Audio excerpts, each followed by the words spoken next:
Hello besties, welcome back to my YouTube channel. If you're new here, my name is Brianna and today we have a very important reading vlog to film, and that is trying to get through my fall TBR. I already posted a fall reading vlog in October, but I still have about 30-ish books on my fall TBR that I picked out probably in August if you guys saw that video. And I've also gotten more books to add to the fall TBR. So I am in desperate need of just sitting down and reading books exclusively from my fall TBR this week. And the thing is, I'm really excited for a lot of these books, and I just can't read all of the books in the world that I want to, so I am making it my mission this week to try and read as many as possible. A lot of them are fantasy, but there are like some thrillers and just more fall themed romances as well. The first book I'm actually going to start with though is Conform by Ariel Sullivan, and this is actually like a dystopian fantasy. This book just came out. I got an early copy of it, and it says, in the far future, one young woman becomes torn between two loves and two sides of a rebellion. This is the first novel of a sweeping dystopian romance series. So I already really wanted to read this when it got sent to me and when I heard what it was about, but then I read a little blurb on the back here, and it is by Sarah J. Maas, and she says it is compulsively readable and vividly written. It kept me awake long past my bedtime. Ariel Sullivan is a writer to watch. And obviously, if you can see behind me, I have whole shelves dedicated to Sarah J. Maas, so I love her books, I love her fantasy writing. So I read that and I was like, yeah, this book is getting moved to the top of my fall TBR list. And then I kept reading more blurbs, and Veronica Roth, the author of the Divergent series, which the Divergent series had me in a chokehold in like 5th grade. Like Theo James, love him, but I was just so obsessed with those books. I remember bawling my eyes out to those books. They're just seriously one of the most perfect dystopian books ever written. I mean, alongside The Hunger Games. So the author of Divergent says, an irresistible romantic debut with a love triangle that will have you picking sides, then changing sides, then changing sides again. I read it in one sitting. I have not read a good dystopian book in a hot minute, and I feel like dystopian, like along with fantasy, it gives fall vibes and puts me in the fall reading mood. So yeah, that's the first book I have picked out to start for today's video. Let's cozy up and get started.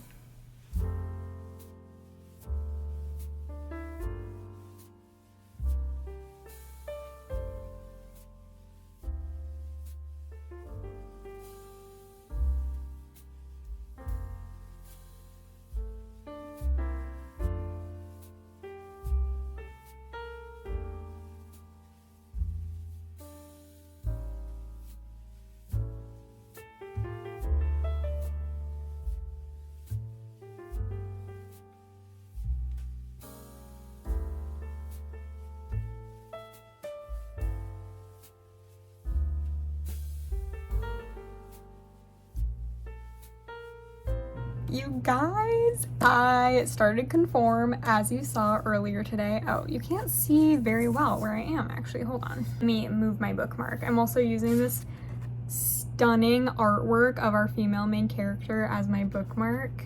There, now you can see I'm about a third way through the book, 130 some pages I think I'm in, and I'm already a little bit obsessed, like not even gonna sugarcoat it. This lighting isn't even like picking up on this cover. It is actually stunning. Oh my gosh, where do I even begin? I'll tell you what the book is about, I suppose. So our main character is a 27-year-old. Her name is Emmeline or Emmeline. I've been calling her Emmeline in my head, and she is living in this dystopian setting, and basically in this dystopian world that they're in, there's different like tiers to society. So you have the elites, and then below the elites you have what are called the defects, and then the defects are either categorized as minor or major, and it sounds like what it is. These defects are literally people born with like a birth defect, even if it's just like a birthmark or something, or some sort of disability. So they are then cast out of society and then forced to live like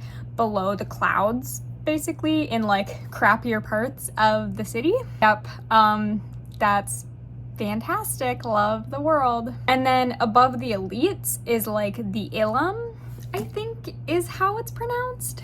And those are like the people who are running this whole setting. So our main character, Emmeline, is a minor defect. Her parents were both elites. They came from like long lines of elites, never had any defects in their family. But our main character, Emmeline, was born with heterochromia, which is when your eye colors aren't the same. And that's why she was cast out of society, is because her eye colors aren't the same.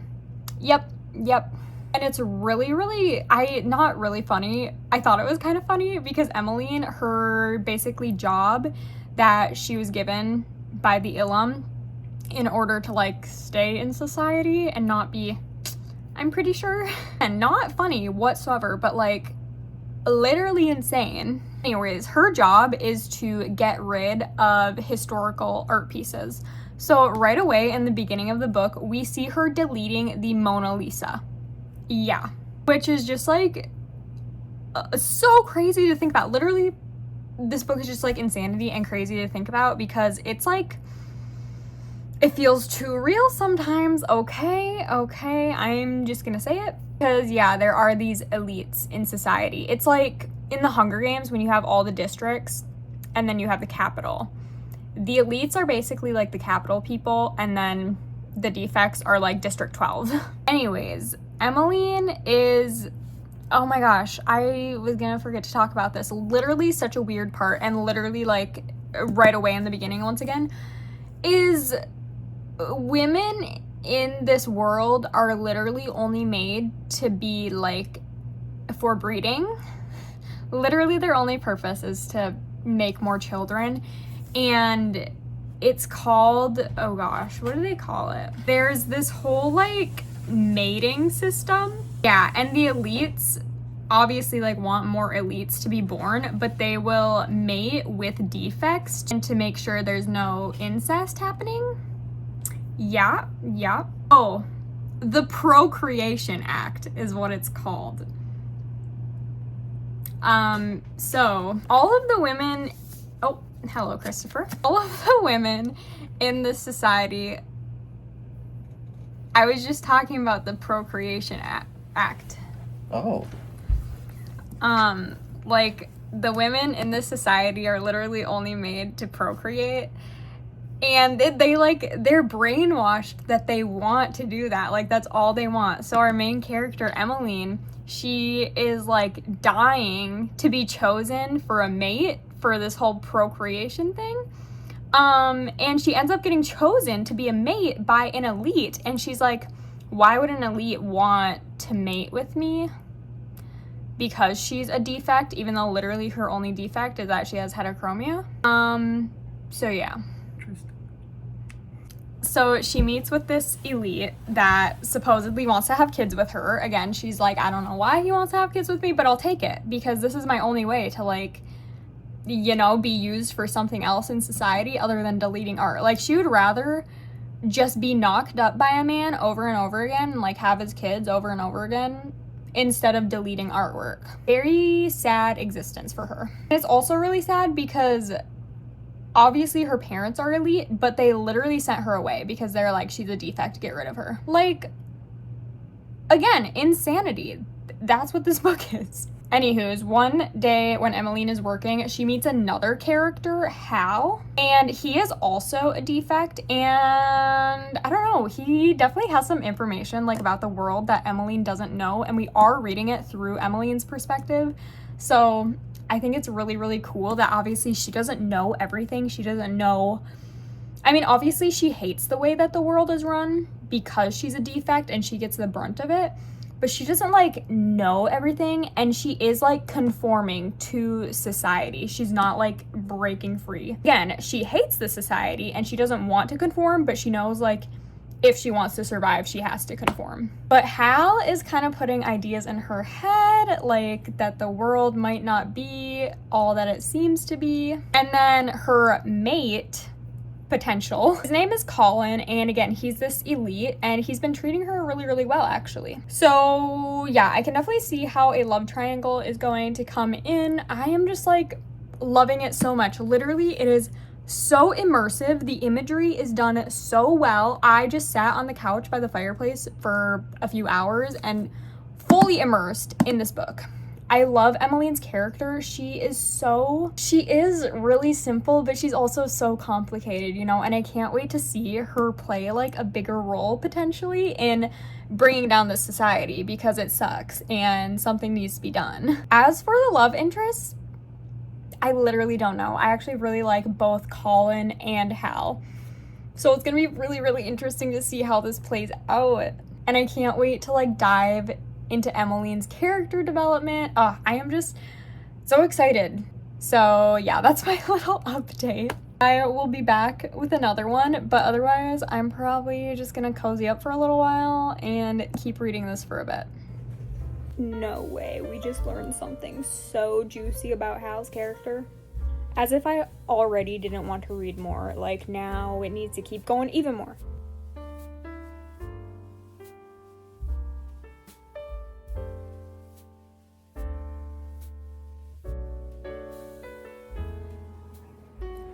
We are just learning one crazy thing after another when it comes to Hal and his character.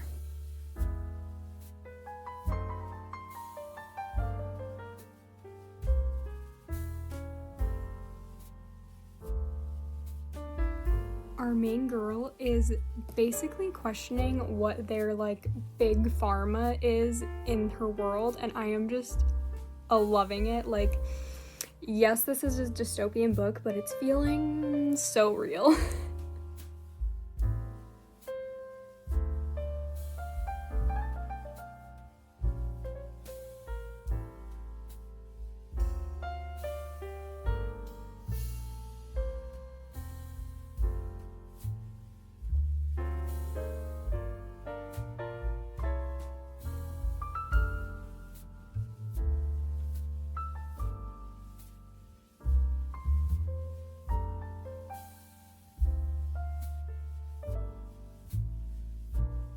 Alrighty, I have finished Conform. The last time I actually like sat down and talked to you was a few days ago. That was on Monday. Today is Wednesday. I did talk a little bit just while I was reading the book, like giving you thoughts that were actively happening as I was reading the book and like my reactions, because this was crazy. Dystopian is so back. Like, I'm begging you, if you want a good dystopian read, because let's be honest, I feel like there's a handful of good dystopian books that we all like love and cherish, and that's it. I feel like this is gonna be one of those, because this was almost a masterpiece, you guys. I give this 4.5 out of 5 stars. Why did I say stars like that? I don't know. But I am invested, let me tell you, with Emmeline, with the love interest, both Colin and Hal. And let me tell you, I don't even know who I'm rooting for at this point. Like, I feel like I'm rooting for one a little bit more than the other, but seriously, I don't know anymore. So Veronica Roth, she was definitely right when she said the love triangle will have you picking sides, then changing sides again and again and again. Like, but the love triangle is done so well, because usually with love triangles, I definitely prefer one love interest over the other, and it's like obvious who the main character will end up with, and just like obvious who is kind of like the better love interest. But in this one, I'm so conflicted, and that's how you know a love triangle is good. And also, it's not like an annoying love triangle. Sometimes I absolutely despise love triangles because the main character will put the love interest kind of through the ringer. But Emmeline doesn't do that. Emmeline, I love her. Seriously could not put this book down, especially the last probably like 75 to 100 pages. Insane. So many reveals happening, so much action, and I cannot wait for the next book. And this book just came out, so I'm assuming we're gonna have to wait like a year or something like that until the next book, and I'm devastated over that fact, because this was just so good. And like I said, I'm so invested in the characters and in this dystopian world, which at some points feels a little scarily close to the real world and kind of what is happening all throughout the world. So yeah, it's also a good dystopian when it can, I don't know, just like align so well with the current world state. I loved it though. I seriously ate this up. I can definitely see how you could read this in one sitting because you just want to binge it. You don't want to put it down. It's so entertaining, but again, like kind of with the reminder in the back of your head, like, hey, this is kind of weird, kind of scarily accurate.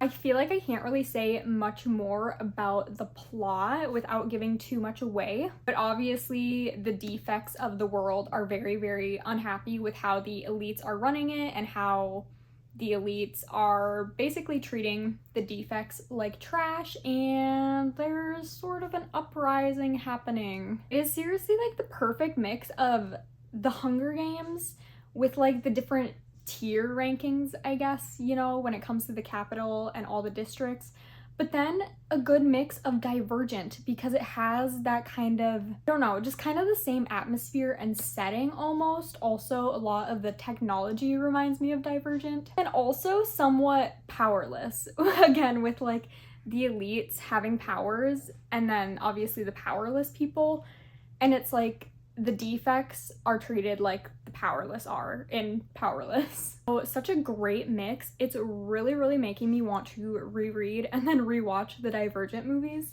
even though the movies are pretty trash other than Theo James. So I'm gonna be on the lookout for Divergent and probably buy that. The only complaint I really have about the book is at some points it felt a little bit choppy and like we were jumping around a lot, but that's seriously my only complaint, is that doing that just made it a little bit confusing to follow at times. But seriously, I feel like a lot of people could overlook that and say that this is the perfect read. So definitely pick this one up. It is actually insane. And now we need to pick out another book from my fall TBR to start reading. I'm definitely still in like kind of a fantasy mood, even though like Conform isn't full-blown fantasy. Oh my gosh, I can't even talk, I'm so flustered. Even though Conform isn't full-blown fantasy, that dystopian still gives me fantasy feels. So I think I want to dive into a full-blown fantasy or romantasy because I am kind of in that mood now after reading Conform. And as for other fall activities, it is like dreary out. It's dreary and cold. I think it's like 40 degrees. But I do need to bake some brownies for a potluck at my husband's work, and I think I'm gonna do like pumpkin patch brownies. I'm just gonna make brownies from scratch, and then I'm gonna get the little like candy corn pumpkins and put them on top so it looks like a pumpkin patch. So I'll probably show you those. Otherwise, yeah, don't really have any other fall activities planned, I guess. Just reading, so let's go do that.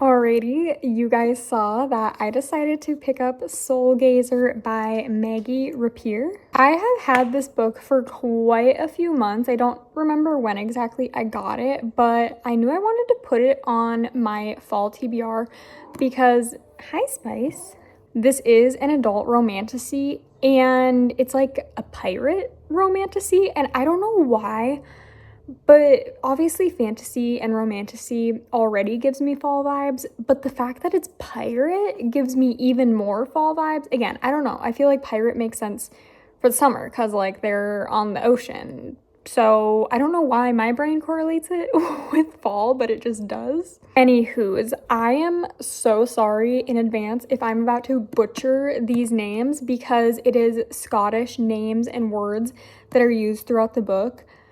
And obviously I'm not Scottish. There is a pronunciation guide at the beginning of the book, but I just keep on forgetting it. Like, I've read it and I know it's there, but I keep on forgetting how to pronounce the words still. So I just like have to keep flipping back, and I don't know if I'm gonna like put the right accent on it. I don't know.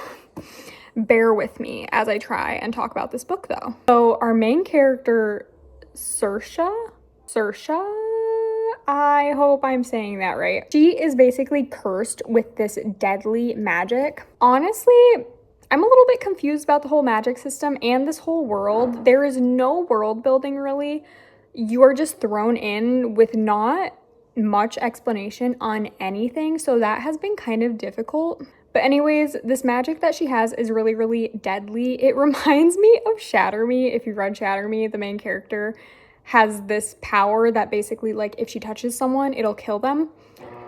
That is what Saoirse, like, her curse is kind of like as well. She is about to be married off because she is a princess. So she's going to be married off to form this, like, alliance between these kingdoms. I don't really know. But she decides to get handfast, which is essentially a marriage of a sort to, oh gosh, Phelan.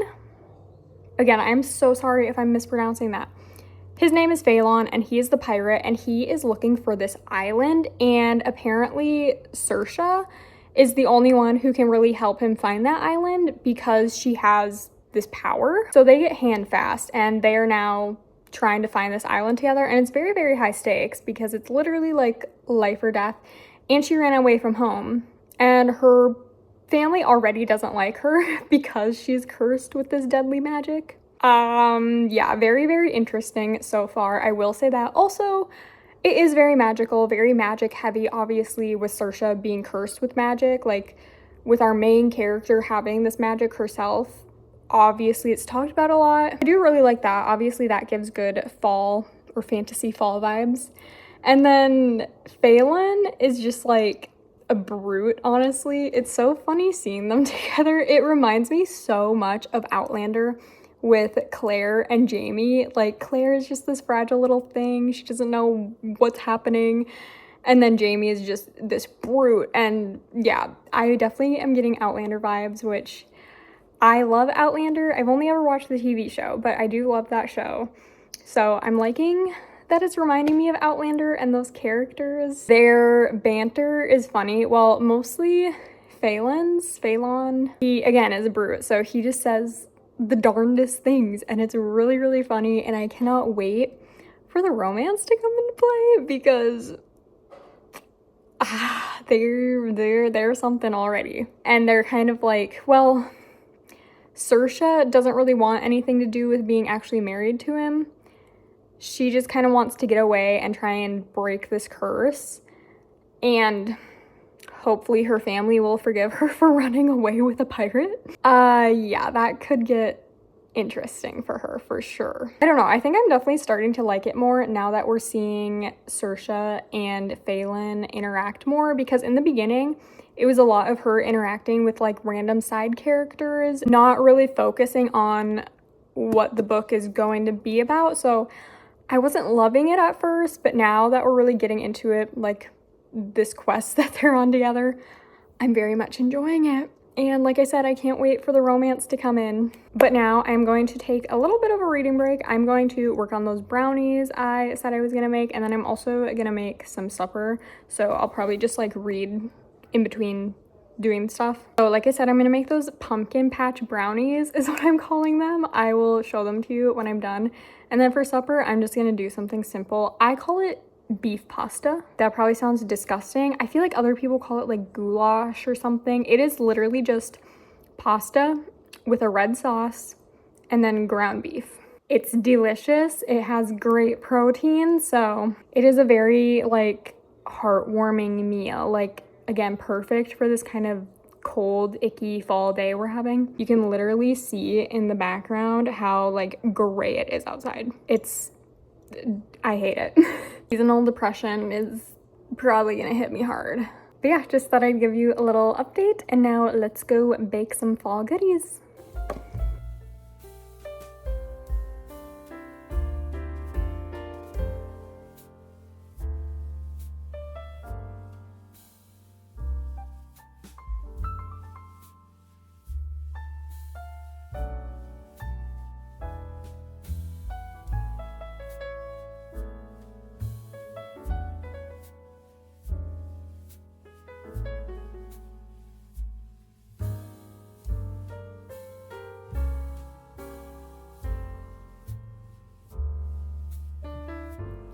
This man is spicy.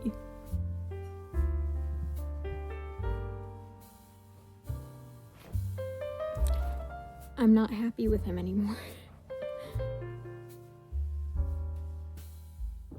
Alright, so you guys saw me get to about halfway in Soul Gazer last night, but I actually ended up finishing it a little bit earlier today. Like I said, I had about halfway to go today, so I just finished it. And I didn't really have, honestly, any other like thoughts or updates or reactions for you, so that's why I didn't film anymore. It just continues to follow Sorsha.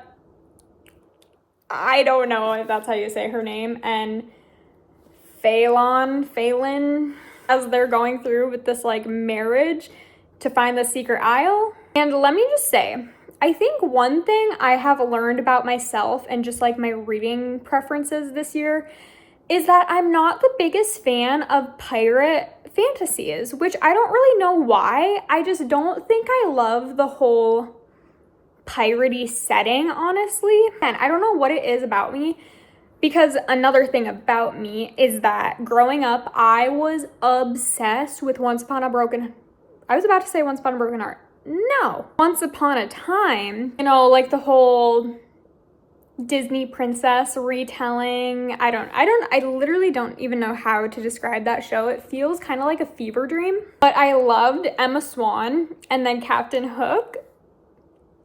So obviously I like pirates. Like, I have liked pirates since I was obsessed with him at a young age. I don't really know why I don't like pirate fantasies as much. There's just something about it. Every single one that I read, I'm just kind of like, this is meh. I'm not trying to say that I disliked this book. It was an enjoyable book. I'm gonna give it a 3.5 star rating overall. I really liked the romance between the two. It is a very, very slow burn romance, and I'm talking like a very slow burn, okay? But I did enjoy it because their banter is just very, very good. So witty and so like, he's a scoundrel, okay? The things that he says are kind of vile, but I'm kind of like, yeah, okay, I like it. And Sorsha, she just kind of feeds into it. So it's really funny, their dynamic. And again, their dynamic does give me Claire and Jamie from Outlander, because like, Claire doesn't want to be there. Claire doesn't want to be married to Jamie, but she has to be. And she just really dislikes him and dislikes what they're doing. But then by the end, she is like coming around to it and coming around to Phelan. So I did really, really like the romance. The whole magic, I'm just a little bit confused with the magic system overall throughout the entire book. Also, sorry if you can hear like noises outside. I have the patio door open so my cats can get fresh air. Anywho's, I really do like the romance. The magic was just kind of confusing. I'm pretty sure this is going to be a series or at least a duology, because where this left off, I'm like kind of sad, honestly. I guess I could have filmed my reaction to the end, like literally the last page and then the epilogue. I was like, wait, this is sweet but sad. The whole romance part of the romantasy was very, very good and definitely a little spicy. I don't know why I wasn't expecting that much spice, but I liked it. It did have like a good story overall and a good reveal, I guess. I do think I want to continue the series as more books come out, but it's not gonna be one that I like drop everything for and read. Another thing that I disliked, actually, now that I'm thinking about it, is Phelan. He's called the Wolf, and so he wears a wolf tail. Yep. And I could never really look past that, okay? And also, he sang so much, and I was kind of getting the ick sometimes. So yeah, the whole like basically fairy tale along with him singing, I was like, I don't like this man anymore. But then he would be his like broody self again, and I'm like, oh, I do like him. I'm so conflicted. I feel like those are most of my thoughts though. I am glad that we got this romantasy off of my fall TBR, because I have been wanting to read it for a few months, and I will see you when I choose the next book.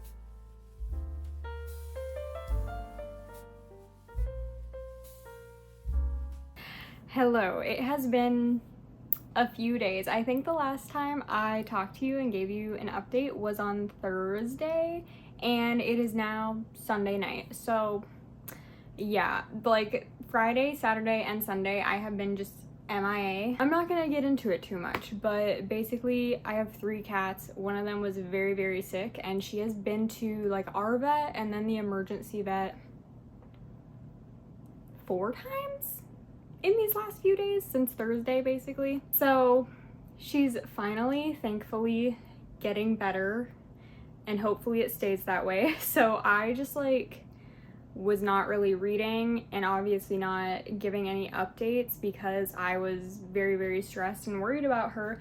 But on Friday, which was Halloween, I picked up and started The Liar I Married. I did not read much on Friday. I think literally like 2 chapters, and then things got hectic again. And then after my cat started getting better yesterday, I started reading this more, read the majority of it, and then today I had probably like 5 chapters to finish up. It is a pretty short book. It's just over 200 pages, so definitely should not have taken me that long to read.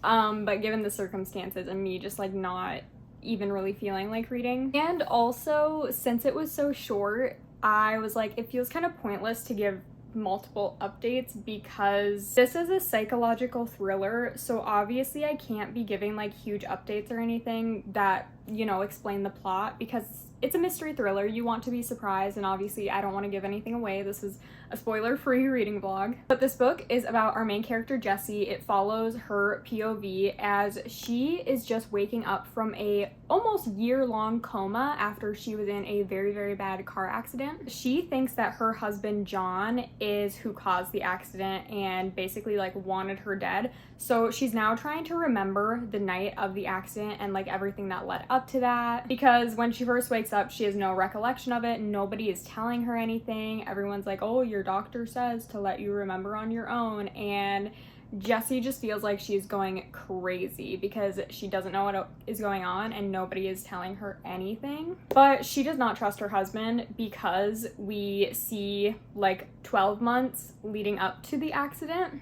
and what happened that night as Jessie is starting to recall it. So she does not really trust her husband. She didn't have a great marriage before the accident, so she's like, yep, it was definitely him. This was honestly like not a great psychological thriller. I feel like it did help to just like kind of get my mind off of things. I mean, I think I enjoyed reading it overall, but definitely not like the best thriller I've ever read. I probably wouldn't recommend it because the writing itself is not great. Honestly, I feel like there's a lot of grammatical errors, and yeah, it's also just very, very simple writing, like 3-word sentences. And all of the characters are just so unlikable. Like her husband, literally a terrible character, like a terrible person.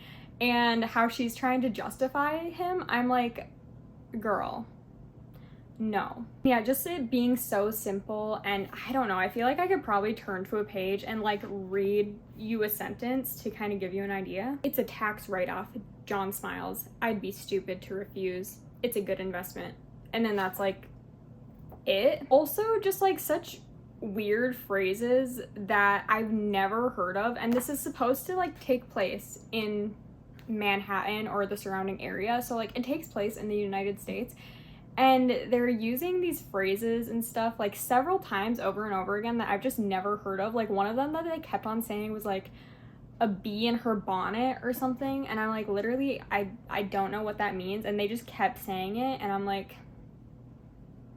was this written by someone who is American? Because it really doesn't feel like it. I don't know, does it say anything about the author? Because that could be why, like if it was translated or something, it's not very good. Also, the amount of run-on sentences. I'm a stickler for run-on sentences, like let me tell you, and this book has plenty, and like I said, a lot of grammatical errors. And the story itself was fine. Like it was entertaining. It was very, very predictable, and I really don't like the ending and how all of the characters kind of come together and the reconciliation. It just like, doesn't make sense to me, not because I'm like confused about it, but because it's just so stupid. I'm probably gonna go with like a 2.5 out of 5-star rating. Like, this book gets 50%, but it was on my fall TBR, and we're trying to read through my fall TBR for this vlog, so I succeeded. That is the last book I'm going to read this week for my little fall reading vlog though. Let's do a quick recap of the other 2 books I read. Conform was the first book. This is a dystopian romance. What are they calling that?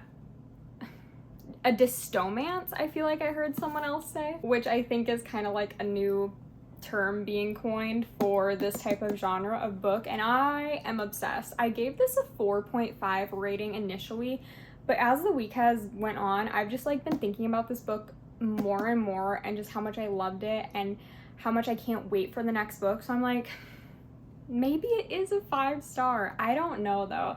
I feel like you know in your heart when a book is a 5-star read, and I'm not getting that like 5-star feeling, so maybe more like a 4.75. I really don't have like anything negative to say about the book. It's not giving me that 5-star feeling. What can I say? And then I also read a romantasy. This was like a pirate romantasy, Soul Gazer, and I ended up giving this one a 3.5-star rating. So we successfully knocked off 3 books for my fall TBR, which is progress. We still have like a month left of fall. Even though now it's November and now I'm like fully in the Christmas spirit, I do still want to stick to my fall TBR for the month of November, and then we'll get more Christmassy in December. Like, in my heart, it's already Christmas. I don't care about Thanksgiving. Well, I like Thanksgiving, but like, I don't care about the vibes of Thanksgiving. Anyways, please make sure to give this video a thumbs up if you enjoyed it, and subscribe to my channel if you want to see more of my book content. Make sure to comment any videos you'd like to see from me in the future, and hopefully I'll see you next time. Bye!